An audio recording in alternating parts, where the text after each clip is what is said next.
E começando o conteúdo propriamente dito de hoje. Quais são as diferenças entre os enantiômeros? Quais são? Bom, os enantiômeros, eles têm a mesma fórmula molecular, mesma forma de ligação dos ligantes, mesmos grupos funcionais, mesmo tipo de cadeia, certo? E o que isso vai acarretar? São moléculas com as mesmas propriedades físicas, tá? Então, o ponto de ebulição das moléculas dos isômeros óticos é exatamente o mesmo. Por quê? Ela vai continuar sendo polar do mesmo jeito ou apolar do mesmo jeito. Os enantiômeros, ambos vão ter as hidroxilas na mesma posição ou não, certo? Os que não têm hidroxila. Então, as formas de interação entre essas moléculas é a mesma, tá? Não tem como a gente diferenciar pelo ponto de ebulição. Pela massa, também não. Volume ocupado, não tem como diferenciar. Densidade, que seria a razão entre a massa e o volume, também é a mesma. As moléculas têm a mesma densidade. Então, elas têm a mesma massa, porque elas têm exatamente os mesmos ligantes, não muda nada. Então não é só porque é o isômero mais que vai ter um isótopo e o menos vai ter outro. Não, são exatamente iguais. Claro que ambos podem ter isótopos sim, mas isso não seria o fator diferenciador dessas moléculas. Solubilidade delas. Em água não muda, em solvente orgânico não muda. Tá, mas você disse que elas são moléculas diferentes. Então por que nada está mudando? Nada muda mesmo? Muda. O único o único fator que muda fisicamente o reconhecimento dessas moléculas é o desvio da luz polarizada. Então, como assim? Nós podemos ter moléculas levógeras, ou seja, ela desvia a luz para a esquerda. Então, como que geralmente, como que eu aprendi? Giro, então ela gira a luz polarizada. Para onde? Levo, então lembra left de inglês, que é a esquerda. Então o levógero manda a luz para a esquerda. E o destrógero, então gira para o caminho destro, ele desvia a luz para a direita.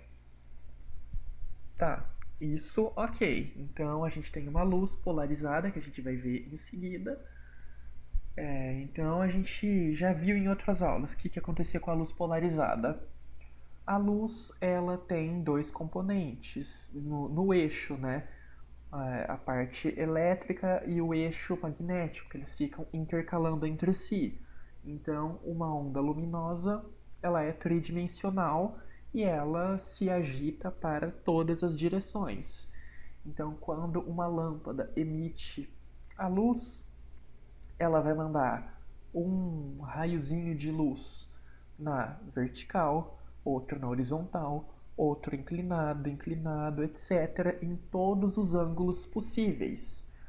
E a gente tem alguns equipamentos que usam filtros de luz, assim como câmeras usam filtro de luz, lentes transitions usam filtros de luz, filmes em 3D usam esses filtros, e eles polarizam a luz. Então, em vez de passar todos os 360 graus possíveis de luz, né, que ela vai sendo emitida, esses filtros dão uma cavidade em que só a luz que está numa posição específica passa. Então ele vai falar só as ondas eletromagnéticas que tenham 0 graus de inclinação, de acordo com o eixo vertical, vão passar. Então todas vão ser filtradas e só as que tiverem assim vão passar. As que estiverem na horizontal vão bater no filtro e não vão atravessar, etc. Assim a gente cria a luz sendo enviada em um plano só. O que acontece? Se a gente tem uma solução com essas moléculas, então uma solução só com ácido lático mais, o que acontece? Quando a luz bate nessa solução de ácido lático, ela vai ser desviada 13 graus positivamente. Então, a luz vai ser enviada a 13 graus para a direita. O que era esperado? A luz batesse no composto, certo? Na solução, e passasse reto, ou tivesse sempre o mesmo coeficiente de refração. Mas o que acontece?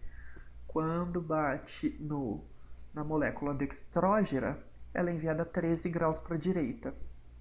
Quando bate na levógera, ela é enviada a 13 graus para a esquerda. Tá? Então, essa é a diferença que os cientistas perceberam. Aqui, essa molécula é o aminoácido treonina. Então, o aminoácido treonina tem 2 carbonos quirais, 2 carbonos assimétricos. E a gente vai ver que ele tem 4 isômeros possíveis. Então, a gente pode fazer 2 isômeros, primeiro mexendo só na posição daqui do amino, tá? Só na posição desse grupo aqui.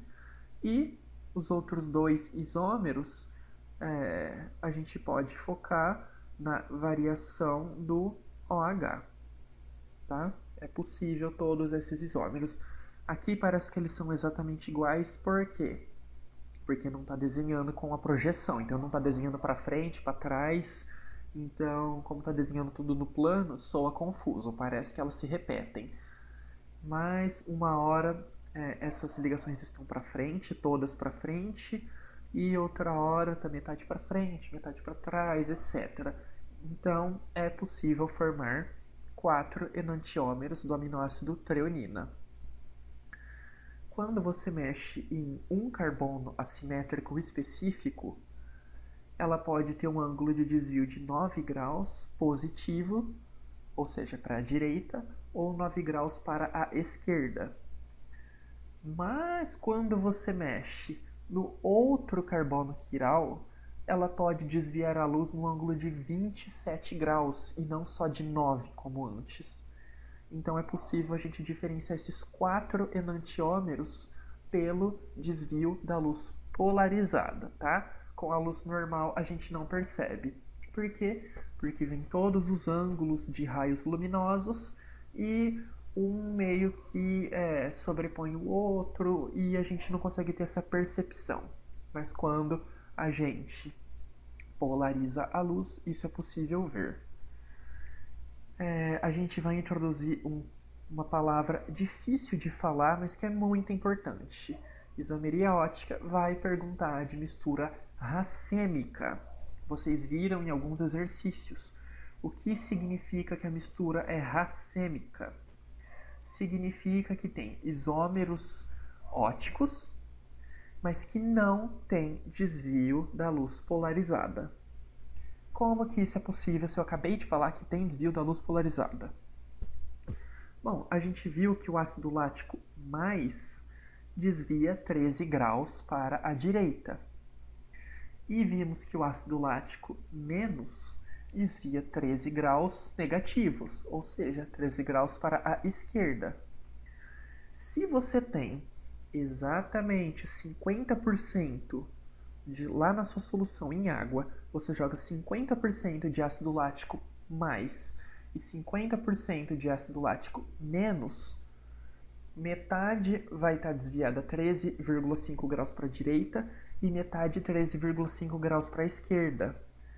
A luz, a hora que for passar, vai bater nessa molécula, desvia 13 graus para a direita, bate na seguinte, 13 para a esquerda, depois vai tendo centenas e milhões de átomos, moléculas uma na frente da outra. Então vai 13 direita, 13 esquerda, 13 esquerda, 13 esquerda, direita, direita, esquerda, direita, blá, blá, blá. E no final, o ângulo que ela sai é de 0 graus. Então, do jeito que ela incidiu, ela vai sair. Então, em mistura racêmica, a luz entra e sai a 0 graus. Por quê? Porque o isômero mais compensa o desvio de luz do isômero menos e vice-versa. E se a gente tiver 60% da solução com ácido lático mais e 40% com ácido lático menos, aí não vai mais ser racêmica. A gente vai ter uma mistura, certo? Mas vai ser só uma mistura. E no final, a gente vai ter o ângulo de 13 graus se sobressaindo, tá? Por quê? Porque 40% da amostra vai ser ácido lático menos e vai desviar para a esquerda. E 60% para a direita. Então, 40% para a esquerda, 40% para a direita. Esses dois se anulam, mandam a 0 graus. E sobra 20% da amostra enviando para a direita. E como ela envia sempre a 13 graus, então o que vai sair vai ser 13 graus e não vai ser uma média desses dois, tá? Alguma dúvida por enquanto? Tudo certo? Tranquilo, favorável? Pedro, o que que é uma luz polarizada? Tá, eu vou mostrar agora o vídeo. Obrigada. Vocês acham que eu vou deixar vocês confusos para sempre? Não, é só geralmente até a aula seguinte que eu deixo vocês confusos. Então, nós vamos ver um vídeo da luz polarizada, porque eu sabia que a Nancy ia pedir, porque a gente combinou por WhatsApp. Eu enviei para ela, Nancy, faz uma pergunta para não ficar sem graça. Ah, que mentira! Então, vamos lá. Aqui eu vou ter que tirar da visualização, porque vocês sabem que eu sempre tenho problema com esses vídeos. Eu nunca consigo pausar para explicar e o vídeo vai mais rápido do que eu quero falar. Bom, aqui esse cientista está mostrando um experimento. Então, ele tem uma luz que ele consegue polarizar aqui no meio. Eu acho que aqui ele mostra como que funciona a luz polarizada. Se ele não mostrar, eu acho um outro vídeo, tá? Mas como que acontece? Eu acho que nesse vídeo ele não mostra, eu tinha um vídeo de outra aula, mas eu pesquiso e mostro para vocês. Ele tem 3 soluções. Uma solução, ele tem o açúcar glicose, na outra solução ele tem a frutose e na outra ele tem a sacarose. O que acontece? Se eu não me engano, a glicose e a frutose, elas são isômeros óticos, tá? E a sacarose é uma molécula de glicose e uma de frutose ligadas. As duas estão ligadas e aí ela também tem o desvio da luz dela característico. E ele vai mostrando o desvio de cada uma, de acordo com a luz polarizada. Deixa eu pegar um...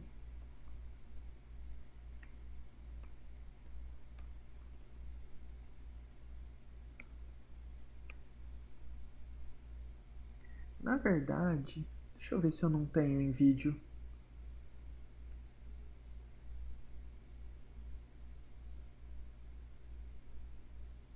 Não, acho que eu não vou ter.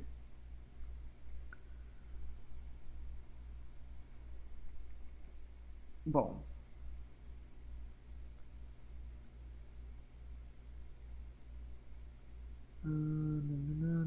Vai ter que ser por imagem. Qualquer coisa eu mando o vídeo para vocês depois na sala. Aqui a gente vê como que é a incidência de luz. Então, a luz ela vem em todos os ângulos. Aqui é a somatória da luz.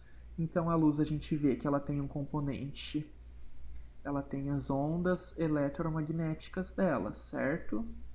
Então, a luz ela vem aqui em todos os sentidos. E é algo meio confuso. Por quê? Porque o Sol emite luz, ela vai vir em todos os sentidos, não tem nada filtrado, tá? Ela vem assim, digamos assim, essa forma de estrelinha.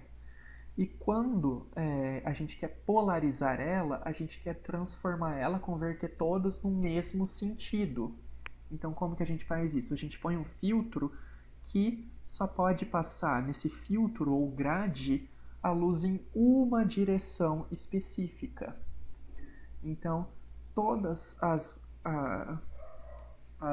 ondas luminosas que não passam por esse filtro, elas vão batendo e elas vão ficando. E tudo que passa no final é essa onda retinha. E aqui nesse caso, o que, que acontece aqui? A gente filtrou e ela está passando só nesse ângulo. O que, que acontece se a gente colocar na horizontal? A luz vai bater aqui, só que ela está na vertical. E o filtro é na horizontal. Ela não vai passar por esse filtro. E do outro lado a gente vai ver escuridão. Não vai ver nada de luz. Porque ela não passou. Tá? Vamos conferir aqui o vídeo.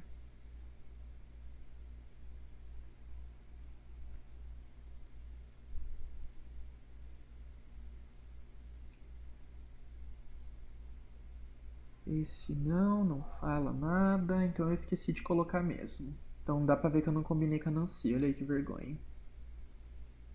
Aqui. Então aqui, ó, era o experimento para a gente ver a luz. Então a luz vem em todos os sentidos, ela passa pelo filtro e ela é direcionada para um sentido só, e o que a gente vê no final é um sentido. O que no final não esclareceu nada porque o vídeo não mostra nenhuma animação. Foi entediante.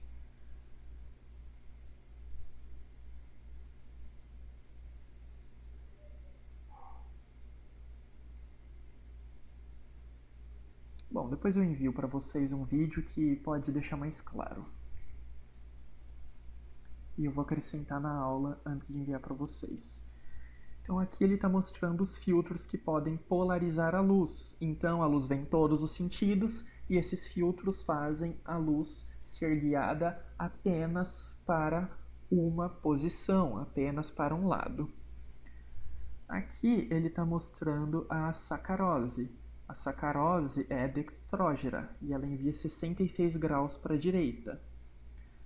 Aqui ele está falando dos outros açúcares, a glicose e a frutose, sendo que a glicose envia a luz para 50 e poucos graus para a direita e a frutose ela envia a luz 92 graus para a esquerda, tá? Cada uma envia a luz para um lado.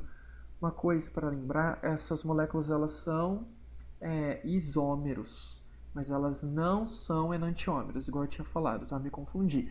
Por quê? Porque elas não têm o mesmo arranjo atômico, tá? Mudam as cadeias, mudam alguns grupos, mudam posições. Elas não são exatamente iguais.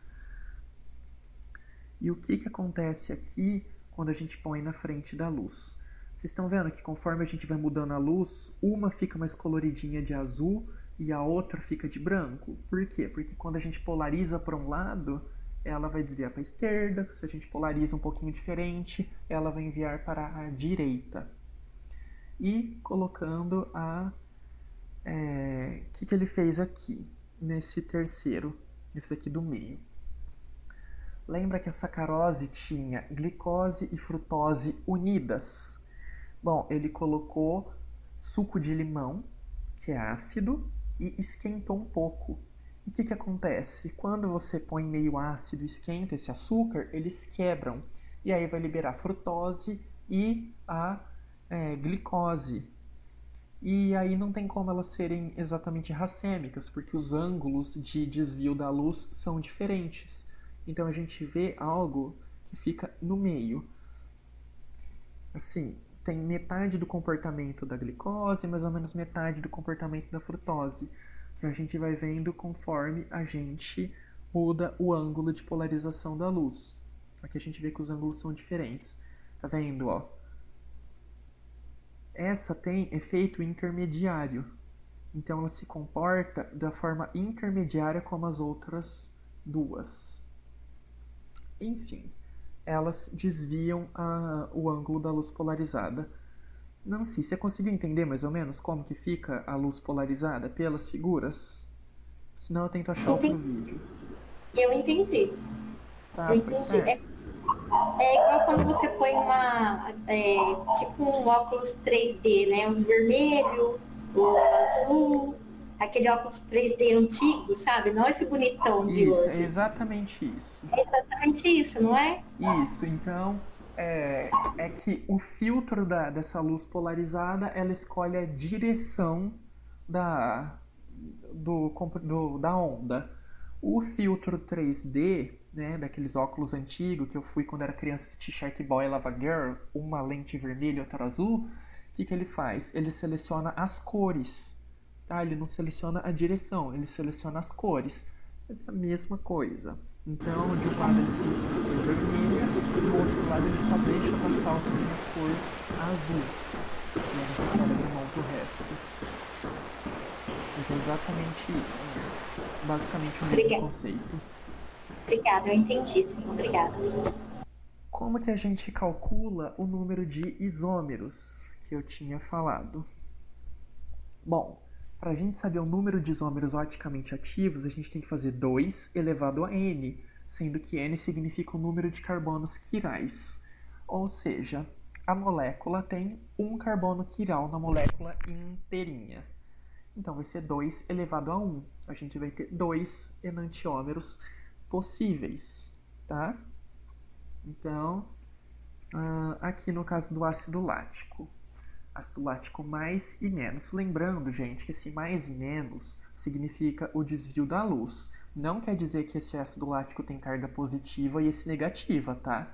Não é isso. Os dois têm a mesma carga. O mais entre parênteses e o menos indica desvio do ângulo da luz.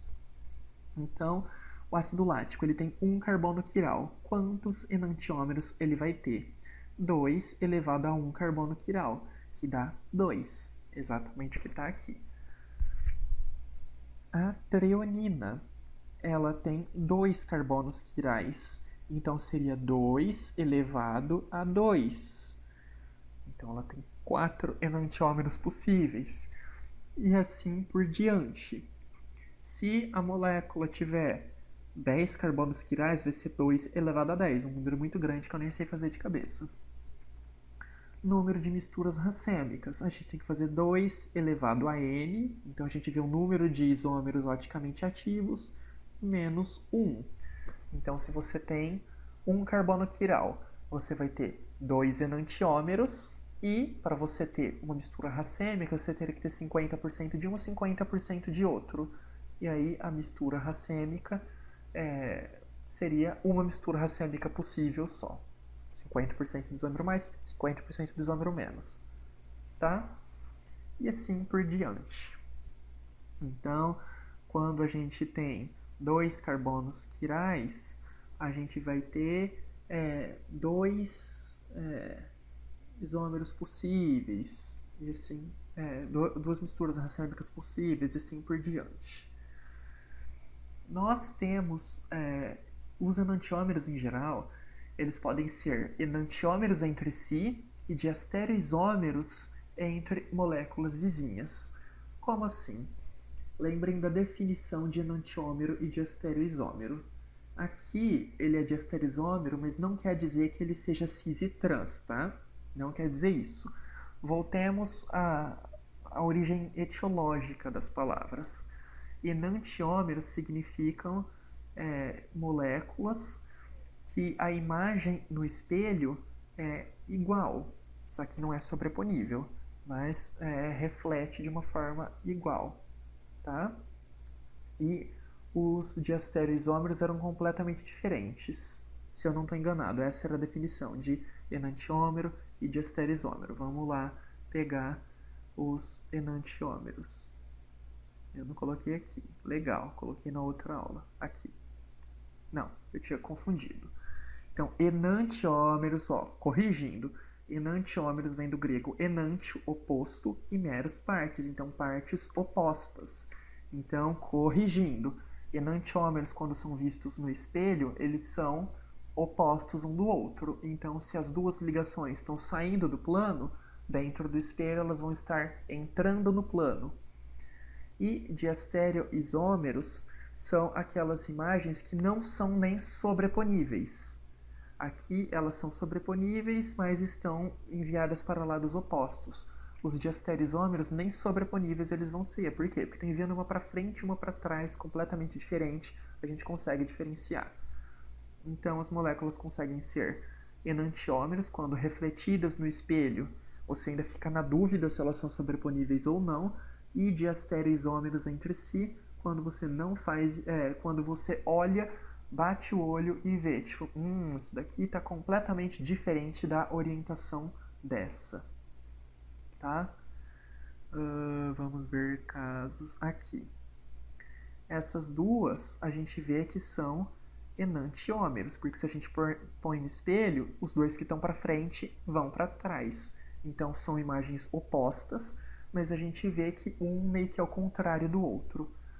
E se a gente põe essa com essa? Essa daqui está mandando os dois para frente, e esse daqui manda um para frente e um para trás. A hora que a gente olha, a gente já sabe que elas vão ser diastereoisômeros na frente do espelho, quando elas estão entre si, tá? O que isso muda? Basicamente nada. Então, enantiômeros são a imagem especular uma da outra, só que os grupos estão invertidos. E diastereoisômeros não são a imagem especular uma da outra. Então, aqui imagem especular, o que está para frente, depois está para trás, o que está para trás, depois está para frente. Uma é reflexo da outra. E aqui também. E diastereoisômeros, dois para frente, um para frente, um para trás. Dois para trás, um para frente. A gente consegue diferenciar e saber que são completamente...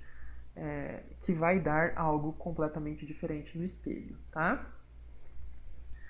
E por que a gente vê tanto essa coisa de enantiômero? Se tudo que desvia é o ângulo da luz, qual que é a importância disso? A importância disso, quimicamente, fisicamente, não é tanta. Só que biologicamente é crucial. Porque as enzimas são proteínas com atividade catalítica, então elas facilitam reações. E elas reconhecem quando são enantiômeros mais ou menos. Elas conseguem reconhecer. Independente do fato de, tipo assim, elas só reconhecem mais ou elas só reconhecem menos. Não, não é isso. Porque as enzimas não vão ver o desvio da luz. Esse mais e menos, lembra que eu tinha falado. Não dá pra gente prever pela estrutura. Então, olhando, tá enviando preto para fora do plano. Tá enviando para fora do plano, não dá, vai desviar a luz para a direita. Não existe isso, tá? Pode ser que esse desvie para a direita, esse para a esquerda, ou vice-versa. Não tem como prever olhando a estrutura. É só experimentalmente que a gente tem. Mas as enzimas, elas reconhecem quando a ligação está para frente, quando a ligação está para trás. Porque a forma de interação com a molécula é completamente diferente. A enzima, ela tem uma interação muito específica. Os grupos dela são posicionados de uma forma muito específica. E lembra, se está para frente ou está para trás, a ligação muda completamente a conformação, como a gente tinha visto nas aulas passadas. E isso muda a nossa resposta biológica. Então, se alguém quiser farmácia, vocês vão ver bastante isso. É muito importante, medicamentos, a gente verificar se eles têm carbono quiral ou não. Um exemplo clássico é o da talidomida, que, se eu não me engano, aconteceu mais ou menos nos anos 80. A talidomida era um medicamento sedativo muito indicado para grávidas. Então, a grávida estava com problema de ansiedade, qualquer coisa do tipo, eles davam talidomida para a grávida. Por quê? Porque ela aceitava bem, né? Não dava muitos efeitos colaterais na grávida, tudo tranquilo. Só que no comprimidinho de talidomida, eles não sabiam ainda que existia essa questão de enantiômero. Ainda era desconhecido nessa época. Como era desconhecido, no comprimidinho vinha uma mistura racêmica. Do que eles produziam quimicamente vinha racêmica. Então vinha 50% do isômero sedativo, mas vinha 50% do isômero teratogênico.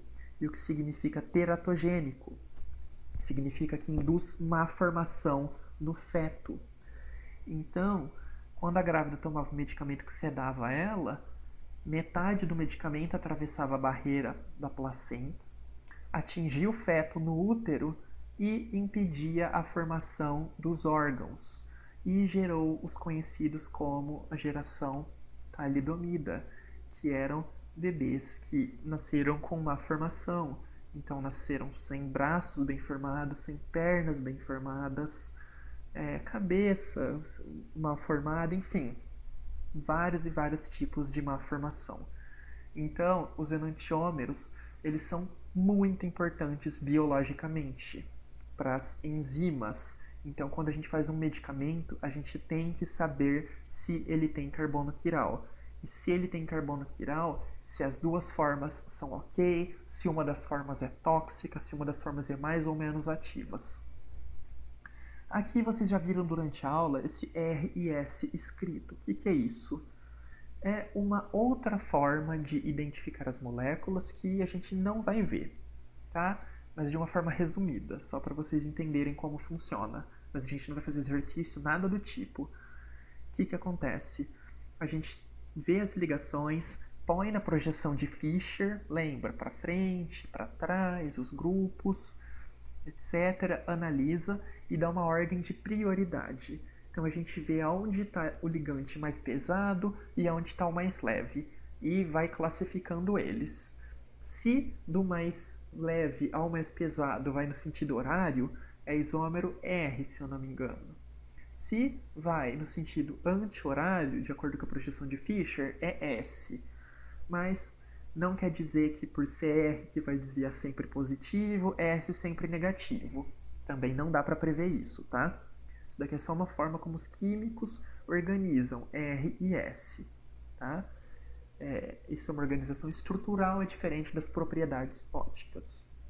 Novamente, propriedades ópticas a gente não consegue prever. Então aqui tem outros exemplos de medicamentos ou drogas cujos isômeros R e S, ou seja, o mais e menos, independente da ordem. Então um dos enantiômeros tem um efeito, o outro tem outro. Tá? Anfetamina. Um dos enantiômeros tem mais efeito cardiovascular. Então, ele pode dar uma parada cardíaca mais forte. E o outro é 3 a 4 vezes mais potente. Então, ele é muito mais potente. Se você purificar e ter só o isômero S, para você usar como fármaco, você precisaria de 3 vezes menos do que uma mistura racêmica. Tá? Embora os dois funcionem. Então, os dois têm atividade celular, mas esse daqui é mais tóxico e esse daqui é mais potente. Dopamina também tem um enantiômero mais tóxico e outro, o S, no caso, ele é mais usado para o tratamento de doença de Parkinson. Então, ele é bem mais eficiente para o tratamento da doença. Cetamina ou ketamina também tem um isômero 4 vezes mais potente e o outro tem efeitos colaterais. Várias outras moléculas. Então aqui, ó, etambutol, quando ele está na forma SS, ou seja, ele tem 2 carbonos quirais e os dois estão organizados no arranjo S, ele ele trata a tuberculose. Se os dois estiverem no RR, ele dá cegueira. Se tiver SR e RS, que também é possível, aí ele não vai causar, provavelmente, um efeito intermediário, provavelmente mais para tuberculostático. Penicilina, tem um que a gente usa para penicilamina, um a gente usa como tratamento de artrite e outro é tóxico. Estrona, um é hormônio com atividade, o outro não funciona nada. Talidomida, a gente viu, salbutamol, um é 80 vezes mais ativo. Então, se a gente purificar, a gente precisa de concentrações muito menores, precisa de uma dose muito menor de salbutamol puro para ter o mesmo efeito do que para o outro salbutamol, tá? Na outra forma. E aqui tem outros efeitos, tá? Aqui a gente vê que o reconhecimento não é só das enzimas, é também de receptores. Quando o aspartame é SS, ele tem sabor doce. Quando ele é RR, ele tem sabor amargo, que é aquele adoçante. Tá? Lembrando que se tem 2 carbonos quirais, ele vai ter 4 moléculas possíveis. Então vai ser RR, SS, RS, SR. Aqui só está mostrando os de efeito mais distinto. O limoneno, esse é muito legal. Quando o limoneno é dextrógero, ele tem cheiro de laranja. Quando ele é levógero, ou seja, desvia para a esquerda, ele tem o cheiro de limão. Então, as moléculas que dão o cheiro da laranja e do limão, tudo que diferencia é para onde que está inclinada a ligação. E para a gente o cheiro é bastante diferente, né, da laranja e do limão. Então, só dessa ligação, só por esse carbono quiral aqui estar enviando a ligação para frente ou para trás, muda completamente o cheiro da molécula. E fazer de uma forma rapidinha algumas questões que der. Essas vocês erraram bastante, então vamos resolver. A gente tem que analisar as estruturas e fazer afirmativas sobre elas, ver se está certo ou errado. Essas duas, está falando que não são isômeros. Elas não são isômeros mesmo. Não precisa nem de contar os carbonos para ver.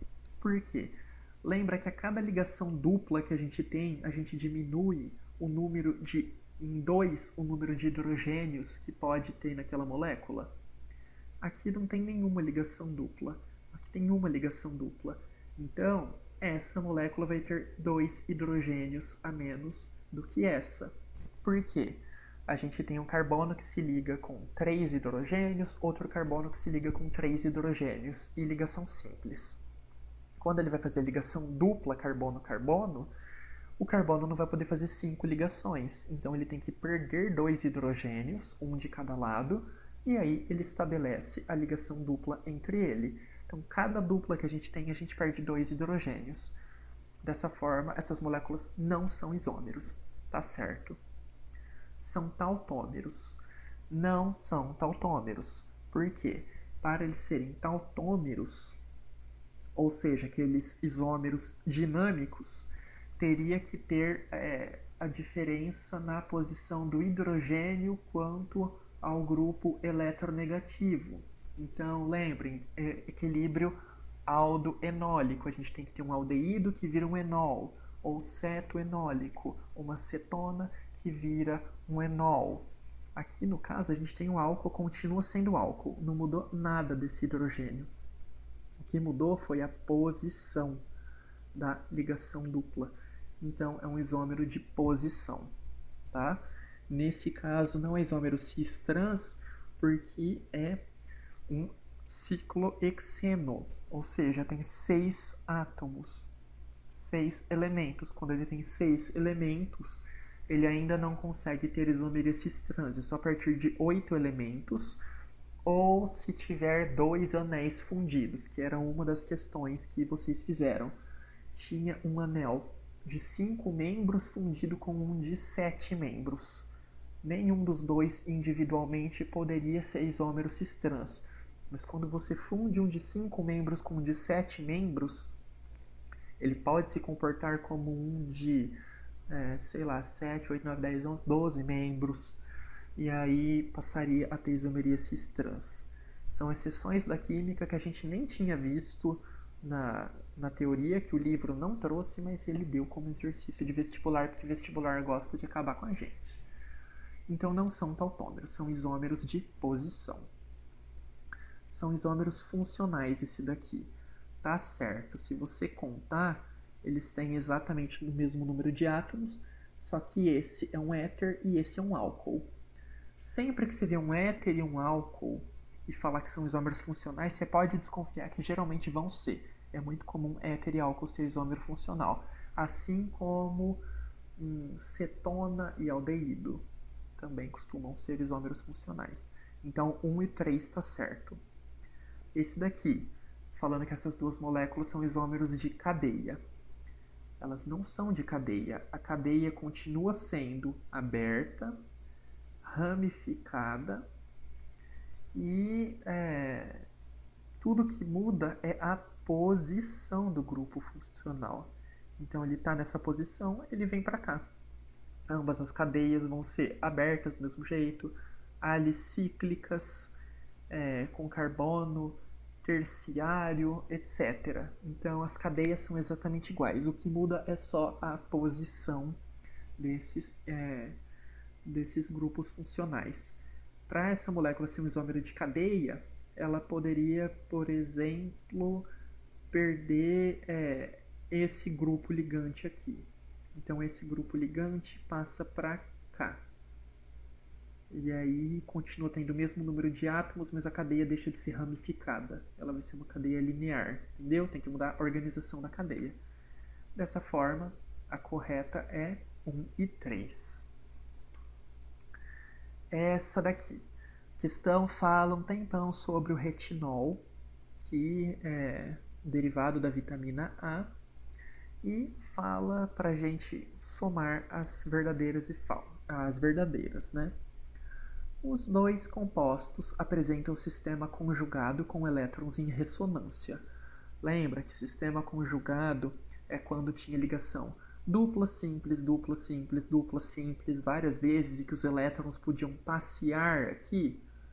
A gente viu isso na aula que a gente começou a classificar o benzeno. Então, os elétrons podem passear aqui, eles não ficam presos nessas posições especificamente. Pode acontecer uma mudança aqui, que ele passa para cá, aí esse daqui passa para cá, esse daqui passa para cá, etc.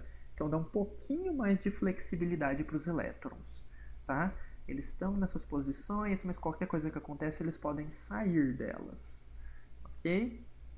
Então o sistema é conjugado e os elétrons estão em ressonância, eles podem passear. Verdadeiro. Os dois compostos apresentam cadeias alicíclicas. O que significa alicíclica? Significa que a cadeia não é cíclica, não é aromática, tá? Não é aromática. Aqui a gente tem um ciclo não aromático. Por quê? Porque só tem uma insaturação, não tem elétrons em ressonância completamente dentro do ciclo, tá? Os elétrons em ressonância estão na cadeia linear. Então não é um anel aromático, não tem um benzeno aqui. Então ela é alicíclica mesmo. É uma cadeia não aromática. Insaturada, sim, olha o tanto de ligação dupla que tem. Totalmente insaturada. Ramificada, sim, ó, tem carbono terciário. Então esse carbono se liga com 1, 2, 3 carbonos. Então é uma cadeia ramificada. Aqui ele ainda se liga com 4 carbonos. E homogênea, também é homogênea. Por quê? Na cadeia principal só tem carbono, não tem nenhum heteroátomo, é tudo carbono aqui no meio. Então 1 e 2 estão certas. 4. Os dois compostos são solúveis em água. Não. Como que a gente sabe isso? Olha o tanto de carbono e hidrogênio, olha o tanto de insaturação que essa molécula tem. Elas praticamente não têm oxigênios, tá? Elas só têm oxigênio na pontinha. Então só a pontinha vai ser solúvel. O resto da molécula é muito apolar, então não vai solubilizar em água. Ela teria que ter mais oxigênios espalhados pela molécula para solubilizar como um todo, para fazer ligações de polo ou ligações de hidrogênio com a água. Aqui fica muito concentrada a carga numa região, então a molécula é muito apolar. Então elas não são solúveis em água. Os dois compostos são isômeros de função. Aqui pegou praticamente todo mundo. Não são isômeros de função. Por quê? Esse é um ácido carboxílico, esse é um aldeído. São funções diferentes. Mas essa molécula tem 2 oxigênios e essa tem 1. Então elas não são isômeros. São moléculas diferentes, com funções diferentes, não são isômeros. São só moléculas diferentes, tá? Porque o número de oxigênios é diferente, fórmula molecular diferente. Soma 3.